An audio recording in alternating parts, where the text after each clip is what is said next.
Bueno, entonces, como les decía, vamos a arrancar con la clase teórica que va a estar vinculada a esta temática que venimos desarrollando ya desde clases anteriores, y que tiene que ver con este eje temático vinculado a las neurociencias y la cognición y el aprendizaje. ¿Sí? ¿Están pudiendo ver ahí? ¿Sí? Sí, Sí, profe. Sí, profe. Muy bien, cualquier cosita me interrumpen, ¿sí?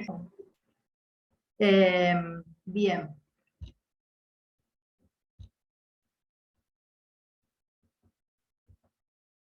Entonces, vieron que nosotros veníamos ya desarrollando esta idea en relación a...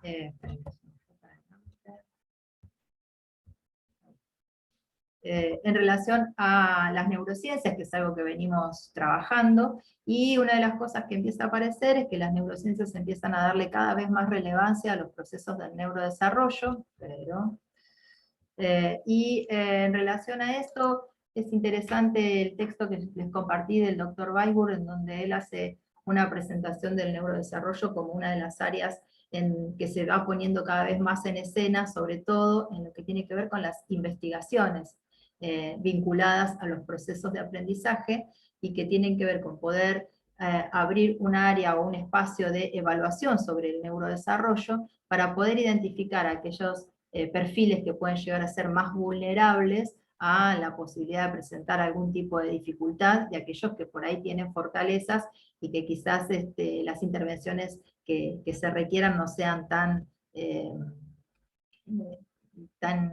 que no requieran tanta anticipación, ¿sí? Entonces, es por esto que ustedes van a ver ahí en el texto este cuadro, que es bastante interesante, en donde lo que se va a plantear es que justamente cuando hablamos de aprendizaje en los procesos de desarrollo, en el neurodesarrollo, el aprendizaje va a estar involucrando áreas muy específicas que tienen que ver con el lenguaje y la cognición. Son dos de las áreas más significativas en las que de algún modo se va a ir asentando el proceso de aprendizaje escolar, ¿sí? Y vamos a ver que dentro de las dificultades que aparecen específicas en relación a las dificultades de aprendizaje, nos vamos a encontrar con estas categorías diagnósticas que seguramente ustedes las van a ir profundizando en otra materia que deben tener sobre diagnóstico, ¿sí? Pero lo interesante era justamente poder ver que en el neurodesarrollo no es solo esta el área que tenemos que mirar, porque si bien nosotros nos vamos a abocar al aprendizaje, este aprendizaje seguramente, como vimos antes y lo vemos en contexto, también va a estar de algún modo vinculado al desarrollo integral del niño, al desarrollo más global, ¿sí? Entonces vamos a tener que también tener una mirada sobre qué pasa con los procesos motores, qué pasa con la conducta, qué pasa con las habilidades sociales, la comunicación, ¿sí? En realidad aquí lo que aparece es un cuadro que está más vinculado a los trastornos, pero a mí me parecía interesante que pudiéramos ver que dentro de los posibles trastornos, como veníamos diciendo, tenemos que ver en algún sentido cuáles son esos sustratos que están allí de algún modo interfiriendo para que el desarrollo se dé de manera típica. Y una de las cosas que vamos a ver es que aparecen cuestiones que tienen que ver con causas tanto prenatales como perinatales o postnatales, y que tienen que ver con el desarrollo específicamente del cerebro.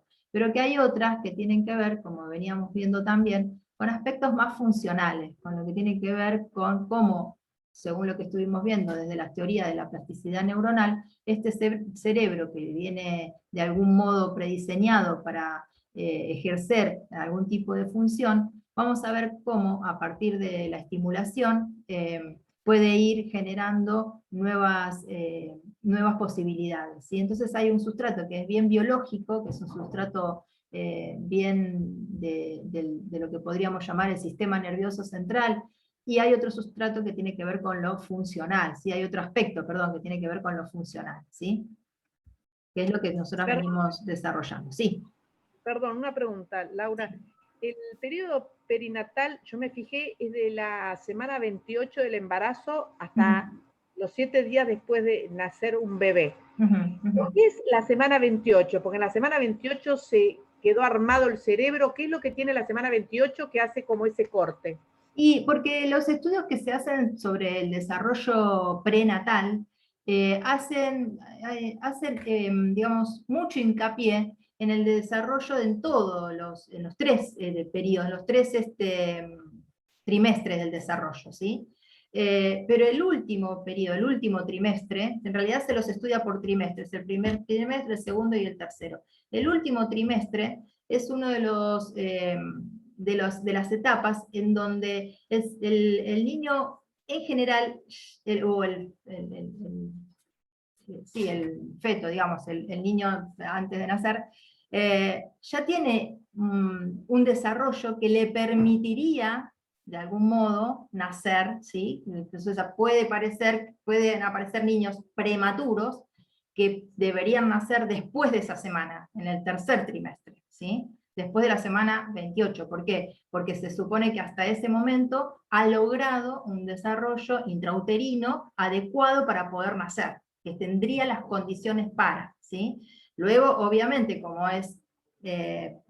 nacería en condiciones de prematurez, seguramente va a haber muchas cuestiones que hay que atender en las salas neonatales, ¿no? Entonces los niños necesitan atención específica, por eso los bebés prematuros, en general suele estar acompañada la prematurez con el bajo peso, y esto condiciona muchísimo el neurodesarrollo posterior. Un niño prematuro y de bajo peso se considera menos de 1,5 kilos, digamos, 1,5 kilos, menos de 1,5 kilos se considera como un bajo peso. Entonces, los bebés que nacen pretérmino y con bajo peso son los que en general hay que atender con mucho cuidado porque pueden generar trastornos en el neurodesarrollo. Pero se hace hincapié en este trimestre porque tiene que ver con eso, ¿sí? Con la posibilidad de un nacimiento que ustedes vieron que lo que ha pasado con el avance científico es que lo que ha cambiado muchísimo es que muchos bebés que antes nacían en este tercer trimestre fallecían porque, bueno, no había como infraestructura para poder acompañar el desarrollo de este último trimestre. Y lo que ha logrado el avance científico es justamente mayor sobrevida. Estos niños hoy sobreviven. El tema es que sobreviven en condiciones que realmente hay que atender mucho desde muy tempranamente, ¿sí?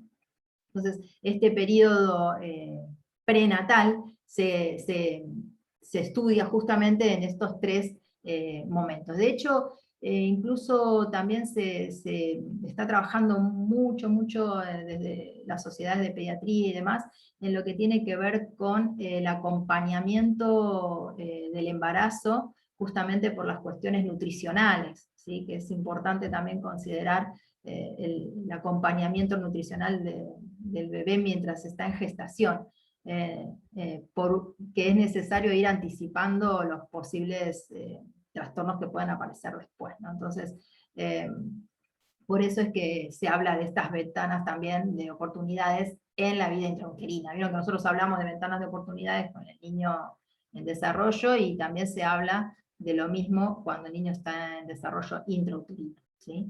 De hecho, hay muchas investigaciones vinculadas a poder identificar en el periodo prenatal posibles trastornos genéticos, esto ustedes ya lo deben saber, porque también ayuda a anticipar las estrategias que haya que tener al momento del nacimiento. Es un niño que hay una posibilidad de que nazca con una cardiopatía, bueno, seguramente no se va a tratar de que nazca en una maternidad que tenga cuidados intensivos o sala de terapia intensiva neonatal, que no todas la tienen, ¿sí? La terapia intensiva neonatal. Entonces, es interesante poder anticipar todas estas cuestiones que tienen que ver con el periodo prenatal, ¿sí? Después están las cuestiones que se dan en el periodo perinatal, y que estas tienen más que ver con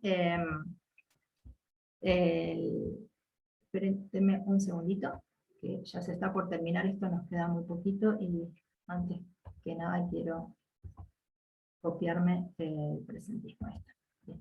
Entonces, Otra de las condiciones es las que se dan en el momento del nacimiento, ¿no? Y esto ustedes por ahí a lo mejor también han escuchado hablar de situaciones de hipoxia, o de un nacimiento que se da con algún tipo de alteración, cuando el parto es muy complicado, y entonces también necesita algún tipo de atención especial, ¿sí? Y luego están, bueno, todo lo que puede aparecer en las etapas postnatales, de las cuales ya hemos hablado también en clases anteriores. Pero es muy interesante esto que preguntas, Ana, porque también cuando nosotros trabajamos en prevención, tenemos que pensar en estos periodos del desarrollo como periodos cruciales a nivel de lo que puede llegar a ser una condición de enfermedad posterior que puede llegar a acompañar al niño de manera crónica, digamos, ¿no? Bien, entonces, en relación a este cuadro, lo que les vuelvo a decir, lo que quería un poco rescatar era el contexto en el que se piensa el proceso de aprendizaje y las posibles alteraciones, ¿sí? Pero obviamente esto seguramente ustedes lo van a seguir viendo en alguna otra materia. Y otra de las cuestiones interesantes es que cuando hablamos de cognición, y que analizamos cuáles son los elementos que están en juego en todos los procesos cognitivos, cuáles son las funciones que interrelacionan para poder llegar a los aprendizajes, o a que los aprendizajes sean lo más exitosos posible, vamos a ver que hay áreas cognitivas específicas, como tienen que ver las funciones ejecutivas, el lenguaje, la comunicación, la conducta social, ¿sí? Todas estas áreas son áreas que tienen que ver con las áreas vinculadas en las que la cognición tiene un fuerte impacto, ¿sí? O el sistema cognitivo tiene un fuerte impacto allí. Y aquí aparecen, por ejemplo, dicen, ¿no?, las habilidades y las funciones regulatorias, ¿sí?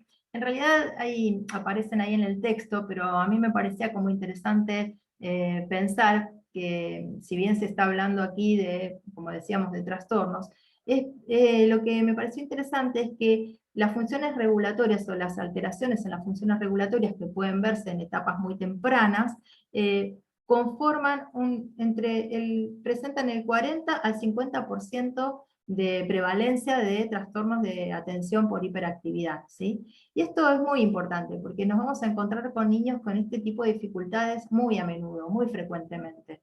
Entonces, tenemos que pensar que si este tipo de dificultades aparecen, hay que detectarlas lo más temprano posible, para poder intervenir, como decimos siempre, dentro de lo que podemos llegar a pensar como tratamientos más vinculados a la rehabilitación cognitiva. Entonces, cuando un bebé ya desde muy pequeñito tiene dificultades para regular el sueño, es un bebé que llora mucho, que está muy irritable, y esto el pediatra lo escucha en la consulta, es interesante que el pediatra pueda pensar que a lo mejor este niño está teniendo una dificultad regulatoria de forma muy temprana, y que al tiempo, si esto no se trabaja, este chico puede llegar a desarrollar un trastorno de desatención, hiperactividad, desregulación y demás, ¿sí? Profe, y Sí, le hago sí, Habla, sí, dígame, no sé quién. bueno, soy Silvana. Mm. ¿Qué tan cierto es que hay que esperar hasta la primaria, hasta que el niño ingrese a primer grado? ¿Esperar para el diagnóstico de ADD o para qué Sí, sería? sí, porque Ajá. por ejemplo, en mi caso, con mi hijo, el pediatra me hizo esperar a que esté en primer grado Claro. para empezar a administrarle pruebas. Ujú. Bueno, estas son cuestiones que van ido cambiando a medida que hemos ido avanzando en la mirada del neurodesarrollo. Fíjense que ahí aparece una cuestión que dice pediatría del desarrollo. La carrera de pediatría del desarrollo es una carrera que es bastante reciente, y que ha llevado a los pediatras a formarse en desarrollo, porque no todos los pediatras están formados en desarrollo, están formados en crecimiento, ¿sí? En crecimiento sí. Están formados en detección de enfermedades, obviamente, pero no están formados en desarrollo. Entonces a veces no tienen esa mirada más integral, como para poder detectar pequeñas cuestiones que, si las pudiéramos anticipar, ayudaría mucho a poder generar estrategias, ¿sí? Por eso es que por ahí nosotros decimos, y la verdad es que si es un bebé o un niño pequeño que ya está presentando algunas alteraciones que podrían después a futuro interferir en su situación de aprendizaje, y ya sabemos, cuanto antes intervengamos mejor, ¿sí? El hecho de esperar a la escuela es como, bueno, esperemos a ver si aparece el síntoma, y la realidad es que tenemos que tratar de anticiparnos a ese síntoma. Si nosotros nos anticipamos un poquito y generamos estrategias compensatorias antes de que el niño empiece la escuela primaria, cuando enfrente la situación de aprendizaje que le va a demandar mucho esfuerzo cognitivo y le va a demandar mucho, digamos, mucha capacidad de adaptación y de acomodación y de asimilación, como lo vimos en los textos de Piaget, ¿no? Estos procesos de asimilación, acomodación, y que son tan complejos, ya en el jardín de infantes, la realidad es que tendríamos que prevenirlos y anticiparlos, porque luego en la escuela primaria la demanda es muy alta, y si además el niño viene con una historia de quizás algunas cuestiones complejas desde sus aspectos más regulatorios, y le va a costar un poquito más, es probable que aparezca por allí alguna sintomatología, ¿no? Entonces, a veces los pediatras dicen, bueno, esperemos pensando o creyendo que esto se va a compensar solo, ¿sí? Que se va naturalmente a acomodar.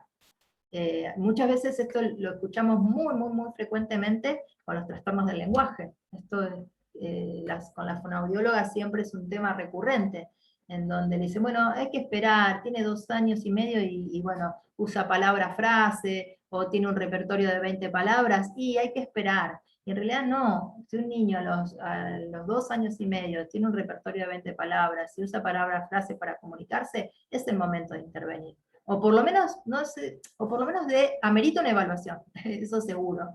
Amerita una mirada por un especialista, ¿sí? Yo puedo decir que en mi caso pasó exactamente eso, que Ajá. yo me daba cuenta que mi hijo tenía problemas en el lenguaje, Ajá. y esperaron casi hasta que terminara el jardín para mandarme al otorrino y que lo tuvieran que operar.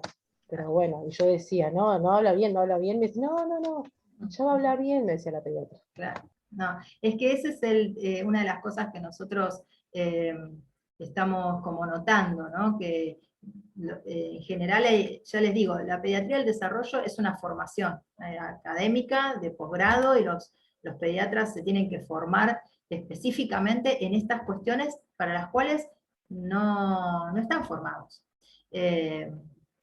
Y bueno, ahí es donde nuestra mirada tiene mucha relevancia en el intercambio interdisciplinario, ¿sí? Igual, bueno, todo el campo de la pediatría es muy amplio, y obviamente es muy relativo, digamos, un pediatra que trabaja en un centro de salud, en un lugar periférico, y donde la mayor problemática es la desnutrición, y bueno, donde él va a poner el acento es en buscar estrategias y mecanismos para mejorarle la nutrición a esos niños, ¿sí? En este sentido, digo, siempre mirando todo en el contexto, desde el contexto. Perdón, pero esto en un minuto se va a cortar, así que les digo, porque creo que siempre se corta medio abrupto, por ahí desconectamos y reconectamos de nuevo con el mismo link, ¿sí? Recuerden eso. Laura, te hago una consulta. Uh-huh. El término funciones regulatorias, ¿bien a qué remite? Me perdí un poco ahí, a qué son específicamente las funciones regulatorias. Perfecto, perfecto. Sí, tienen que ver con las habilidades para regular y autorregular la conducta, ¿sí? Y la actividad, el nivel de actividad que tienen los niños, ¿sí?